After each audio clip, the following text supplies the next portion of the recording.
to go back, how did you get into boxing? My father was a fighter in London. Reluctantly, I did what the owl had said. Did you feel he forced you to box? Do you think you would have boxed if he didn't push you or influence you to box? Never would have fought. Really? No. I mean, I might have tried it. Did you feel like you had a natural instinct for it, or was something that you had to really work on? My brother John, who actually won more amateur acclaim than I did, he was a better boxer than me, tougher. He was smaller than me, so he's a tougher man than me.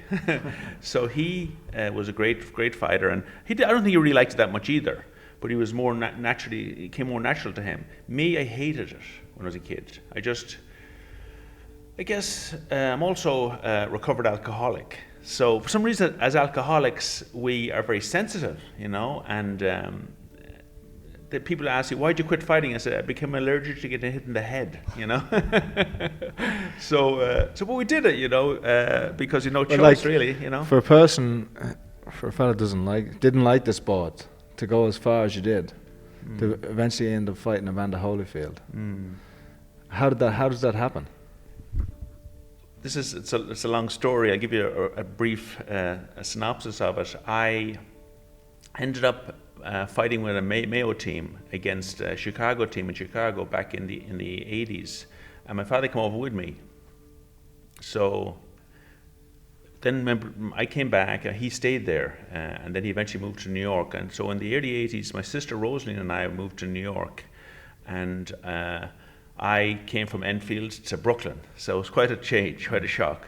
And it was great in the beginning, and then I got a job driving the horse and carriages around the park in Manhattan, and which was a great job and making a rake of money. And I was drinking a lot then, I was only young, How old would you have been?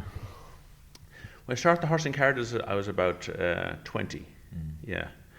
And by the time I was 21, almost 22, I found myself drinking way too much, and drove in a blackout, and woke up one morning with a scar halfway on the sidewalk, halfway on the street, thinking, I'm 21, what am I doing? I'm ruining my life, I can't stop drinking. So I swore off drinking. Were you also boxing alongside all this? I had been in the Golden Gloves 2 years before that. I lost in the quarterfinals, usually to the eventual winner actually both times, and it was a very close fight too. I'm a real boxer, we never get beat, no one can ever beat us, we're always robbed. So that year I started training on January 4th for the Golden Gloves, and they start February. So February 1st was my first fight. Not a lot of time. No. Yeah. But back then, you're young. I was 21 or maybe 22 at the time, 22. But the previous years, I had like 11 fights over the 3 years in the Golden Gloves. I never got a decision because I was always with the wrong club. That's political stuff. So I started fighting, and I knocked all the guys out in '85 for to win the title. Win the heavyweight title. I was really only a cruiserweight because I only weighed 190. But I forget your question, Andy. How did you lead up? So you've won the Golden Gloves. Yes. You work your way up to be a contender. Yeah. In the cruiserweight division. I was really a cruiserweight. Yeah, you were ranked number 3 in the world at one stage, and then you move up to heavyweight. Well, what happened was I took a fight against a guy named Cecil Coffey. I had a very good record. I think he was 19-2 with 18 knockouts. And initially, when I saw the record, I said, "Gee, why am I fighting this guy?" So I looked at the tape and said, "I can beat that fella," And it was a tough fight. Won that fight well. But a great, very exciting fight. And I fought a guy named Michael Greer. He was world ranked also. And then all of a sudden, they had me ranked number 9 in the world as a heavyweight, but 3 as a cruiserweight. So in February or so of 1990, the biggest shock in boxing history. The invincible Mike Tyson gets knocked out by Buster Douglas. So threw the whole boxing world on its head, because the biggest fight of the year, of the century, was supposed to be, or any of the decade, was supposed to be Holyfield against Tyson. So I guess they looked in the rankings, they saw that had a huge following on the east coast of America. So they asked me to fight Holyfield, and we said, I'm not going to fight Holyfield. I'm a cruiserweight. He's the number 1 in the world heavyweight. And then they came back a week later and they says, okay, but if you beat him, you'll make $25 million in your next fight. So we had to take it, you know. Would that have potentially been against Tyson? No, because Buster Douglas was the champion. Okay, yeah. Yeah. See, then I actually didn't do great against Holyfield, but I got him a few slaps. And tell me, it's the night Douglas beat Tyson, a night which ended up having huge implications for you in your life. Yes. Where were you that night? I was actually watching it in Staten Island at the Buchanan's, which is behind my girlfriend's house, the Rossi. She was Rossi in February of 1990. Yeah. And no idea that this was going to play all out, and you were going to play a role in this. Exactly. Yeah. So. So we had the fight was set up, and we didn't have really enough time to get ready, but it was fine. So I was in good shape, but mentally I wasn't prepared at all, you know, and all that attention. I mean, I was talking to Trump, and I was talking to, not that I wanted to talk to him, I was talking to all these people and all these interviews and all these phone calls. It's like you know what it's like, Andy, the barrage of. What did Trump say to you? He actually came into the dressing room after the fight, and he says, "You put up a great fight." He says, "We want you to fight here again," because a lot of people came down to see me, you know. Yeah. So it was a great fight in terms of,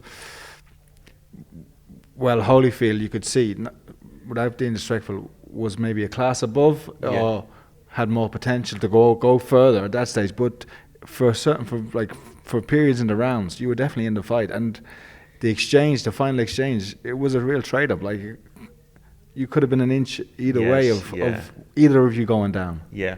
Would you believe I've thought about that for the last 25 years ago, 27 years ago, 28 years ago, Genie Mike. I've thought about that fight probably almost every day for the last 28 years, you know. It never leaves us. How does it sit with you now? Well, of course, I always kind of wish it was different, you know, and I wish I'd just calm down a bit and not try to knock out the number one heavyweight in the world. I wish I just relaxed more and taken it easy and just moved around, not try to knock him out, which was a bit of an insane, you know. But you spoke. I've read that you spoke about when you stepped in the ring the first round that you felt fear. Do you think that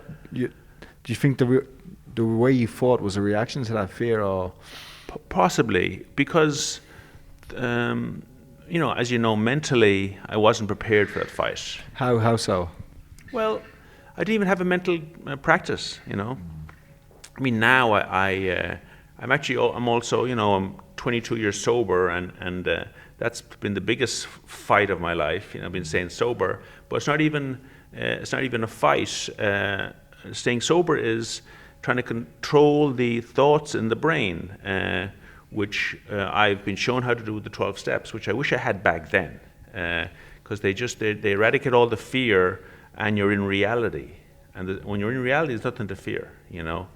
So I became completely overwhelmed. When the bell went, I could barely even walk, you know. I was like, oh my God, you know.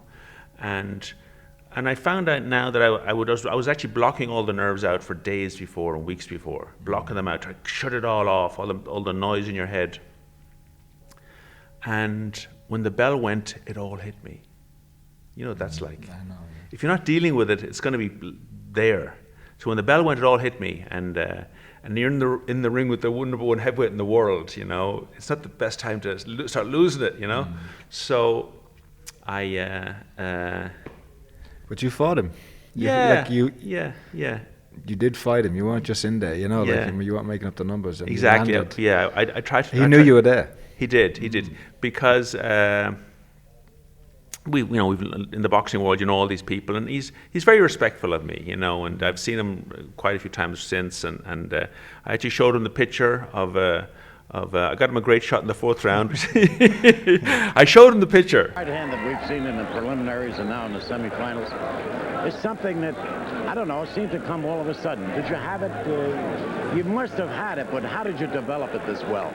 I've always had a pretty good punch, and it's a great I've been hairdo, working out on the back, speed ball, it changed a little bit as well. developing the right, quick right after the left. What's your big dream, Seamus? Well, in boxing, I'd like to be world champion.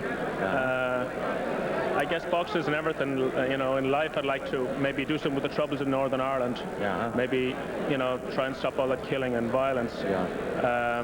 Hopefully united Ireland, but, we've got to try and get peace there. But in boxing, I'd like to be world champion. Yeah. Well, you're going to St. John's now? Yeah, I'm going to St. John's. What are you Staten studying? Island. Well, I'm studying liberal arts. I'd like to go into law, maybe. I'm undecided at the moment, but I'm enjoying it over there. A lot of nice guys over there. Well, I've watched your career, right from the start, from the kid gloves on up. You have the desire to be a boxer, don't you? Really want to be a boxer? Yeah, it's probably the hardest of all sports. You got to be. How do you feel watching this? Fit. You got to, because on the football team. It's kind of a, I don't know. I just in shock, really, a little bit. How so? Well, back then you're so innocent and you don't know what's going on, and it can, there's a lot. As you know, like getting into professional sports, professional boxing especially, it's so, I have to say, just so corrupt, I wasn't affected that much. I didn't make a whole lot of money out of it. I'm so grateful to come out with not too much damage. You spoke about maybe wanting to be a lawyer and studying, literature and fine arts in college, and Yes. I think you even mentioned about brokering a peace deal here when the Northern Ireland troubles. But do you have any regrets that you didn't follow those things, that you stuck to boxing? Like, looking back, how do you feel about it? Do you think you could have took it? How your life would have been different had you taken a different course? Of course, I've thought about that often, and I actually don't regret a thing. I do have to say that I fought for 18 years. You're not fighting all the time, but you're sparring a lot, and especially in the pros. And you do get memory loss. I've had in my last fight, I got badly beaten. I got a headbutt in the second round. I fought in a blackout for 7 or 8 rounds. I wasn't even aware that the fight was going on. I wasn't conscious. So I got battered for that. And I got some. That was like a TBI, traumatic brain injury, for that in that fight, and it affected me for years. Still affects me somewhat, So I've forgotten the question again. No regrets. Not really. No. Of course, I wish I'd made more money, but that's. I know a lot of very wealthy people, and money doesn't fix anybody either, But I have to say that I'm like happy, you know what I mean? Yeah. And people kind of would ask me, like, what do you do, And all I can say really is that for the last 22 years I've been sober, and some lad in San Francisco showed me how to. Because everyone has problems, and this is not a therapy course here or anything, but everyone has problems. But how to deal with the problems, and I do a writing and meditation practice. I've done it every morning for 22 and a half years. I did it this morning, and it helps your brain, which is not trained to deal with this world. It helps you deal with all your problems, and then When you're free of problems, you can be creative and try things you want to do and do anything you want, really. You don't have to, but can you reveal to us what you write down? Is there like a mantra, or is it more personal? No, I can reveal. It's probably never been revealed before on TV, but we'll see. The meditation, I do a meditation called transcendental meditation. Works for some people and doesn't work for others, But it worked for me, and it was a great. It's amazing. So before that, I write down basically my resentments. So when I don't get what I want, I get resentful, like a kid. We're all like big kids actually, running around, and some more than others, So when I drank, all my fears were anesthetized, and it felt great. That's why people drink, because it anesthetizes their fears. But if you write down your fear, say, I have fear. Like before this interview, I had fear I won't be able to find the gym, Cathal Grady's gym, and then I have fear I always have fear I'll crash the car. I'll get on the plane. I fear the plane will crash because I have negative thinking. It's kind of like the alcoholic way. We always have negative thinking, and they're not real. But if you write them down, they start to dissipate and they don't bother you as much. So I write them all down, but I write down the resentments first. When I want to get resentful, I used to always be resentful at my dad because the great guy, he had 8 kids. He had a tough life. His father went to America when he was very young and was away. And when there was 5 kids, and his mother passed away, had a heart attack in the kitchen, just like Dancing at Lunasa, that movie, kind of like the same thing. And they were left with our mother or father for a long time, and his father came back and brought him to England and as a young fella, and so he had a rough life, and so you cannot pass on what you haven't got. So he had a rough life. So his thing was boxing, and so I'd be resentful at my dad. So I'd be resentful at my dad because I feared he made me box. But the most important thing is to find out what the fears are, Write them down, and then I'd write down, as I said before, the fears with no resentment attached. Like I write down, I fear I'll run out of money. I fear I'll be late for the interview with Andy Lee. It's all this stuff, So you empty your brain out, and you keep writing. You think when you start doing it first, I'll never stop. But if you keep doing it, then you say, just write them all down, and then I close my eyes and I meditate. And the feeling is as good as drinking when drinking was at its best. And that I'm not going to lie about that. Fascinating. Thank you for fascinating. sharing that. Yeah. Life after boxing. Life after boxing was hell. Yeah. There's actually a phenomenon. It's not a phenomenon to me anymore in the medical books in America, and probably over here too, called PAS, Professional Athlete Syndrome. It applies to also like people who are, even if you have a job, when you retire. When you retire from boxing, I retired at 28. Most people retire in the 30s or so from boxing or from sports. When you use it, my whole life was boxing in the end. So when it was gone, it's like your best friend or your best enemy, whatever you want to call it, died. So how do you deal with that? That's why a lot of fighters end up broke, drinking, drugs, whatever they do, crime even, because how do you replace that obsession? Because everyone in the world has the same obsession, which is to feel good. That's everyone's obsession. So that's why we work out. That's why we sex. Why we eat, drink. Everyone wants to feel good. Alcohol cut right to the goal of feeling good right away. So I digress as usual. That's great. Yeah. How did you get into acting? This is a funny story. I was drinking a bit in New York, and my car got towed. My car was towed about 10 times in New York, and the next day I had to go looking for the car, and I was over the place where they keep the cars. They brought them to is over on the west side of Manhattan, near 34th Street. So I got over there, and I'm going to get the car. And they says, "Oh, you owe a few tickets." I said, "How many?" This is about $1,500, and that was 20 years ago, more, and probably 25 years ago. So I said, I don't have $1,500 on me right now. So I walked out of the place, and I walked to 34th and 11th. And that's Hell's Kitchen in New York. And right near the stables, I used to drive the horse and carriages around the park, and our stables is right there. So I'm going to go walk by the stables, see who was over there, because I know there's some people, know some friends over there. And I'm standing on the corner, 34th and 11th, and waiting for the light to change. And I hear this Dublin accent goes, "Seamus McDonagh." I'm like, who is this fella? And I look over, and some fella sitting in a car, an old car, and I say, "Hey." I didn't even ask him anything. I said, "You going uptown?" He says, "Yeah." I jump in the car with him, total stranger. And it turned out to be Jimmy Smallhorn, the actor from Love, Hate, and what's the movie that John Connors did? Cowboy Gangsters. Cardboard Gangsters, yes.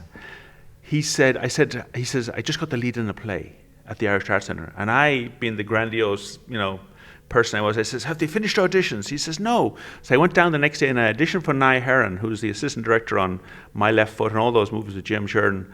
And I auditioned, and I gave me the part right away, and I started loving acting. And didn't do a whole lot of acting after that, but it kind of took off a few years ago, about 10 years ago, when I got an email from a guy in New York. He's a writer for Newsday, a sports writer, Bobby Cassidy Jr. And he says, this is the email said, he says, Seamus, hope you're well. He says, I wrote a play about my dad. My dad's supposed to play the lead. He can't do it, he's getting too old. Can you play the lead? We open in a month. I was like, okay, To the point. Yeah, I says, can you send me the play before I say yes? He sent me the play, and I read it. The first time I read it, I cried, and we've done that about 5 or 6 times, and that's led to other things. And so, any plans to bring that to Ireland? We'd love to bring it to Ireland. The big problem is that we have about 5 world champions in the cast. And it's a great play. We'd love to bring it over here. We have Michael Bent, former world heavyweight champion. Mark Breland's in it. Junior Jones is in it. Was in it, and he's not anymore. John Duddy's in it. And actually, we were doing it a few years ago, and Jimmy Smallhorn, I got him to be the director. And I played the lead, Kid Shamrock, the older and younger version, but great stuff in my hair for the older version. And we're doing it one time, and I said, Jimmy, Jimmy, and I said to Bobby Cassidy, the writer, I says, it's too much work for me to do, younger and older. I says, can we get someone else to do the younger? And they said, yeah. I said, who do you think we should get? I said, can I get you John Duddy? I'll ask John Duddy. They said, okay. So I called John, and John was about to fight you. And he leaves into the story here. And he had decided not to have the fight. He's finished with boxing. So I said, John, we're doing this play. There's a part I think you'd be great at. Would you be interested in doing it? He says, yes, right away. And he was down that day to start doing rehearsals. So John's been acting ever since. And this is a funny story. I had to read this. After the fight, my friend Skip, I went to school with, his dad, Fred Presapia, lived in Staten Island. So we went over there to see him after the fight. And he says, Seamus, you're in Sports Illustrated. I said, great.